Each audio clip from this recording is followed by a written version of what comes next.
Los psicólogos comprobaron algo muy curioso estudiando a los soldados en combate en la Segunda Guerra Mundial. Ellos establecieron que después de 40 días de combate continuo, los soldados de infantería se sentían emocionalmente muertos, o sea, los que andan por tierra. Y estos soldados soportaban la continua amenaza de bombardeos, ametralladoras, francotiradores enemigos, por eso emocionalmente morían antes de hacerlo físicamente. Y sin embargo, los pilotos aéreos tenían otro tipo de calma. Los científicos llegan a la conclusión que la tasa de mortalidad en combate de los pilotos aéreos en la guerra era más alta que los de infantería. 50% de los pilotos aéreos morían en acción, pero curiosamente un 93% de ellos aseguraba sentirse feliz en las misiones, preferían ser pilotos aéreos. Entonces, ¿cuál es la diferencia? Que los pilotos aéreos tenían en sus manos el acelerador, sentían que ellos decidían su destino, y por el contrario, los soldados de infantería podrían matarlos en cualquier momento porque ellos estaban parados, corriendo, se sentían indefensos. Entonces la fórmula es sencilla. La percepción del control es lo que produce calma. La falta de control es lo que origina temor. Por eso nosotros no tenemos tanto miedo a conducir un automóvil como solemos tener miedo a volar.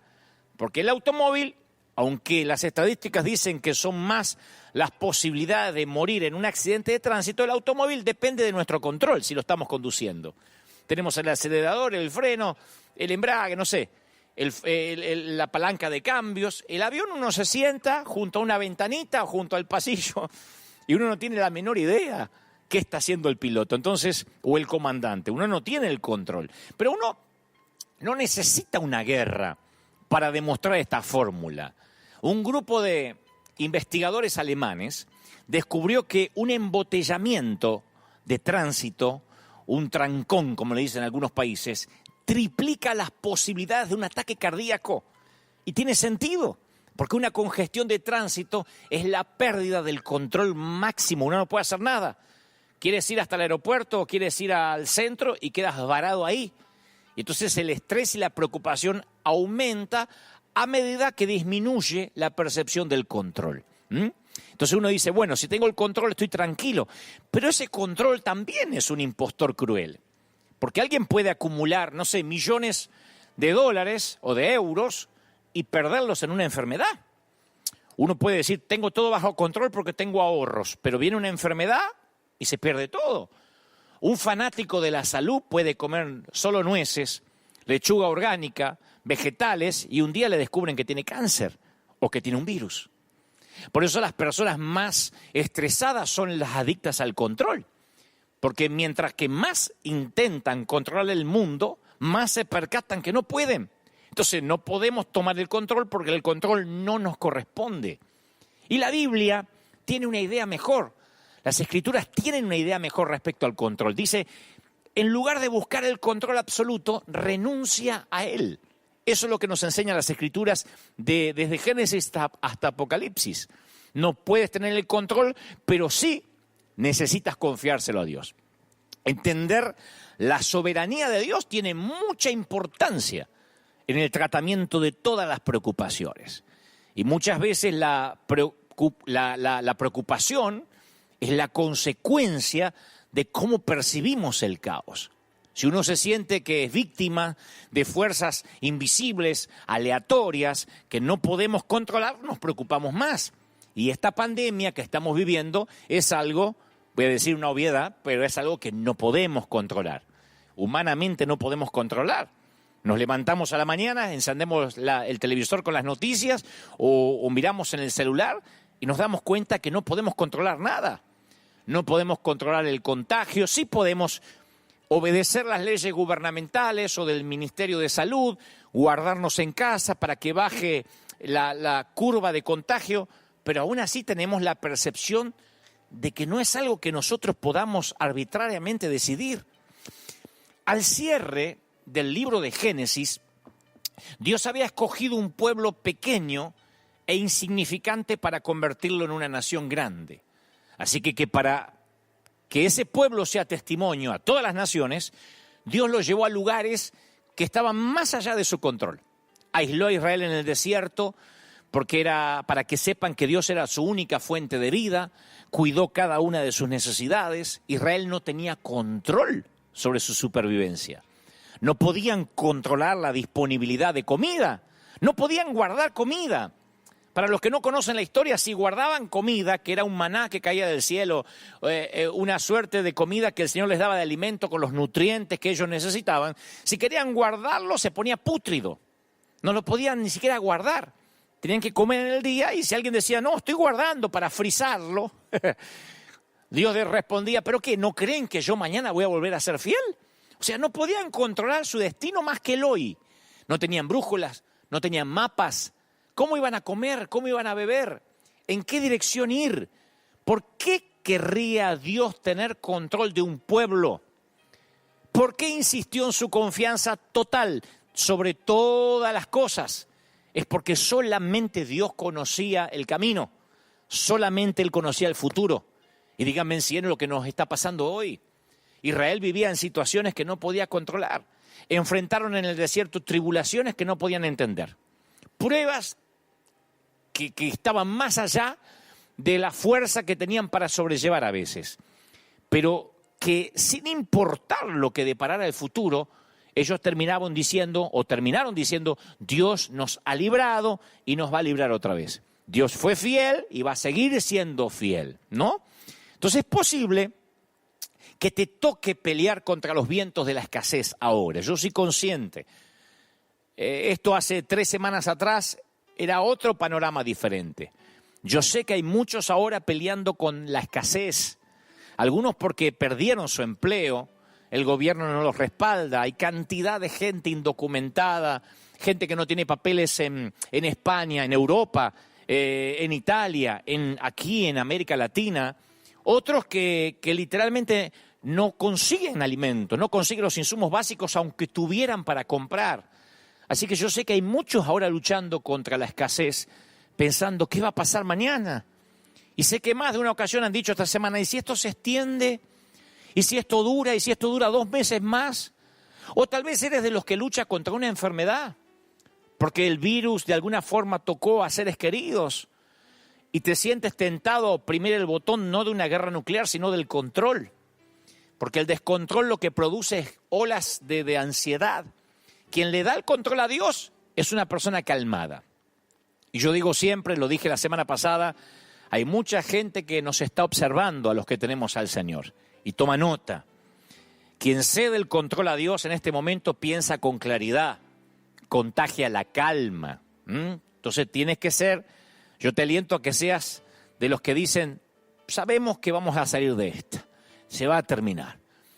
Yo animo a los queridos consiervos a que sean líderes que enfrenten el reto, que reconozcamos que es una situación difícil y que digamos, sí, son tiempos duros, pero vamos a superarlos. Transmitir calma. No significa ser un superficial que no ve lo que está ocurriendo, un pusilánime que se esconde. No, transmitir calma. En esta temporada yo he tenido muy presente cuando Jesús le predicaba a la multitud, lo hablaba recién, cuando mostrábamos las imágenes de lo que estamos haciendo aquí en la ciudad donde Dios nos plantó. La palabra dice que cuando alzó Jesús los ojos, vio una gran multitud y le dice a Felipe, ¿de dónde vamos a comprar pan para que coman esto? Pero esto decía para probarles, porque él sabía lo que había de hacer. Los discípulos dijeron, despide a la multitud para que vayan a las aldeas y compren de comer. Y yo he leído tanto ese pasaje bíblico esta semana, porque en esa ocasión no lo llamaron maestro a Jesús. Generalmente decían, maestro, ¿quién se va a sentar a tu derecha y a tu izquierda? Maestro, cuéntanos de tu padre. Pero acá que faltaba comida, no lo llamaron maestro. No le presentaron una sugerencia. Le dijeron lo que tenía que hacer. Control. Tú tal vez en casa no estás enfrentando 5.000 barrigas hambrientas, pero estoy seguro que esta pandemia a lo mejor te dejó sin trabajo y el gobierno ya te dijo que no te va a dar nada porque te falta documentación, porque no aplicas, no calificas. O quizá un ser querido tuyo parece que está contagiado y no puedes ni siquiera ir a visitar a tu papá o a tu abuelo, o la cuarentena esta te hizo notar que te casaste con un cónyuge irritable y tú decías, no pensé que nos llevábamos tan mal hasta que nos tocó estar una semana entera bajo el mismo techo sin salir. O tal vez notaste en estas semanas que tus hijos no son tan angelitos cuando se trata de estar encerrados. Por un lado tienes un problema y por otro lado, como los discípulos, una cantidad muy limitada de paciencia, de sabiduría, de energía y de tiempo. O sea que lo que tienes dista mucho de lo que realmente necesitas. Tienes suficiente para llenar un vasito de tequila, pero tú necesitas llenar un barril.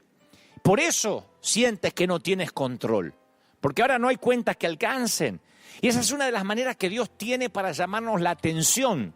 ¿Cómo? Quitándonos el control de nuestras vidas. Como hacen algunas esposas con sus maridos, que les quitan el control al marido para que las escuche y las vea. Quitándonos el control, pero no el control remoto, el control que queremos tener de nuestra vida es la manera que Dios a veces tiene para llamarnos la atención. Cierta vez un predicador amigo fue a predicar a un grupo de pastores. Y yo pienso que los pastores somos el peor público para que nos prediquen. Yo me ha tocado estar en algunas convenciones pastorales como orador. Prefiero 10.000 ateos y no 100 pastores, porque somos complejos. Noten que es una autocrítica, los pastores se sientan a veces como nos sentamos, como diciendo lo sabemos todo, a ver qué me va a enseñar este. Y a veces estamos más distraídos que si fuéramos un grupo de incrédulos. Y este predicador, que conocí hace unos años, pensó que tenía que llamarles la atención de algún modo, porque cada pastor estaba en su mundo. Y esto es lo que dijo. Hay dos cosas que me molestan muchísimo, dijo. La primera es que allá afuera están muriendo miles de almas sin Cristo y a ustedes les importa un carajo mientras tengan dinero y recursos y templos llenos. Y lo segundo que me molesta es que la iglesia es tan hipócrita que en este momento ustedes están más escandalizados porque dije carajo tras el púlpito que por los miles que se pierden allá afuera. Y obtuvo la atención del público, claro, como acabo de obtener la tuya ahora. Lo diré otra vez, la gente se escandaliza más por una palabra que a lo mejor no es tan conveniente decir que por las miles de almas que se pierden. Así de hipócritas somos, aunque esa palabra signifique el palo más alto de un barco. Una de las razones por las cuales Dios permite que la adversidad llegue a nuestras vidas es para captar nuestra atención, como sea que tenga que hacerlo, como sea que tenga que llamar la atención, aunque a veces nos toque la hipocresía o la pseudosantidad. Y a veces quedamos atrapados tan fácilmente en nuestras propias actividades que perdemos de vista a Dios. Y Dios nos tiene que llamar la atención.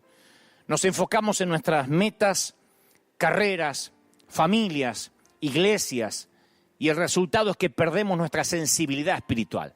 Y Él sabe, yo estoy convencido que Dios sabe cuándo planear una interrupción, cuándo mover el corazón de los mandatarios para que ordenen una cuarentena. Y tú estarás diciendo, a ver, ¿y no hay otra manera que Dios capte nuestra atención? Yo te lo voy a responder con una pregunta o con algunas. ¿Cuántos sermones hemos escuchado, los que ya tenemos a Cristo, consciente de lo que el predicador está hablando, que se aplica a nosotros y luego no hicimos nada al respecto? ¿Cuántas veces Dios nos llamó a orar? ¿Cuántas veces dimos testimonio de algo que nos impactó y se encendió el deseo de buscar a Dios y tener normas más altas de santidad? Y apenas salimos de la iglesia, nos inunda un interés terrenal que barre con todos los planes e intenciones. A veces se requiere más que un mensaje para captar nuestra atención. ¿Cuántos de nosotros pasamos al altar de una iglesia para hacer un pacto nuevo? Y después los avatares de la vida, el trajín cotidiano nos hizo olvidar que pasamos y prometimos. Alguien dijo, Dios nos susurra en nuestros placeres, nos habla en nuestra conciencia, pero nos grita a través de nuestros dolores. Y este momento es Dios con un megáfono, despertando un mundo sordo. ¡Vuelvan a mí! No hay otra manera de entender lo que está pasando. Porque cuando todo está bien, tendemos con facilidad a asumir un estado de confianza, de superioridad. Y para empeorar las cosas, empezamos a confundir a veces nuestro bienestar con nuestro estatus espiritual. Creemos que como no pasa nada malo, erróneamente asumimos que todo está bien. Pensamos que bondad es ausencia de maldad necesariamente. Y yo creo que cualquiera que haya trabajado en el área de evangelismo sabe lo que estoy hablando. Es casi imposible para un incrédulo que carece de problemas, que lo presionen a que sienta la necesidad de un Salvador. Cuando todo marcha bien, ¿por qué echarlo a perder pensando en Dios? ¿Por qué hay que pensar en la muerte? ¿Por qué hay que preocuparse por el mañana? Yo veo ahora cómo la gente nos recibe cuando llegamos con alimentos. Son una tierra fértil para predicar, de lo que querramos predicarle. Pero el mismo hombre o mujer, después que experimentan una adversidad, no es lo mismo, la actitud cambian si nunca la hubiesen experimentado. Lo que era de poco interés ahora se convierte en el único interés. Y de pronto Dios tiene toda la atención. No como hizo mi amigo el predicador, claro. Dios nos llama la atención a veces de un modo más sutil. Y esa sutilidad viene en forma de pandemia, Dios permite que venga en forma de crisis, de sequía financiera, porque la adversidad, mi querido, pone de rodillas al más fuerte y al más terco. Hace que aflojemos nuestros lazos con aquellas cosas que son de poco valor y hace que nos aferremos fuertemente a Él. Es muy raro que ignoremos lo que Dios quiere para nosotros. Yo creo que ninguno de nosotros, los que tenemos a Cristo, sufrimos por falta de información. Lo que nos hace falta es la disposición de obedecer. Yo no creo que haya gente que ahora esté diciendo, yo no sé lo que Dios quería con mi vida. No, Dios utiliza la adversidad para llamar mi atención. Rara vez es con el propósito de decirme algo nuevo. A mí Dios estos días no me ha dicho nada nuevo. Me llamó la atención por cosas que di por común. Me llamó la atención por cosas que ya me había dicho. Porque por lo general es para recordarme algo. Ya sea porque lo he olvidado o porque a propósito he decidido ignorarlo. ¿Ustedes se acuerdan de Jonás? ¿Quién no conoce la historia de Jonás desde la escuela dominical? Dios empleó la adversidad para volver a dirigir su atención hacia la misión que le había asignado en un principio. Y dice las Escrituras que mientras Jonás estaba en el vientre del pez, luchando por su vida, se acordó. Y dijo, me acordé del Señor. Y mi oración llegó hasta ti, dice Jonás 2:7. Los que siguen a ídolos o a vanidades ilusorias, abandonan a Dios. Yo voy a ofrecer cantos de gratitud, dijo Jonás. Cumpliré las promesas que te hice. Eso lo hace en el vientre de un pez. Jonás rededicó su vida al Señor. ¿Por qué? Decidió obedecer a Dios porque en el vientre del pez se le dio una dosis de realidad. Y ahí, entre algas marinas y jugos gástricos, fue sincero. Y yo creo que a veces nosotros como Jonás no le dejamos alternativa al Señor. Y me pongo de ejemplo, de verdad. Yo no estoy hablando de los demás sin ponerme como primer ejemplo. A mí Dios me llamó la atención por muchas cosas estas semanas. No tengo prejuicio de que alguien diga, ahora cambiaste el mensaje. Sé que no lo cambié. Los que me siguen hace años escuchando nuestros sermones saben que siempre he hablado de esto, pero no tengo problema, no tengo prejuicios en redireccionar mensajes, porque Dios me llamó la atención. Estamos en el proceso de ordenar prioridades y posiblemente Dios quiera mejorar su relación contigo durante este tiempo que tienes encerrado en casa.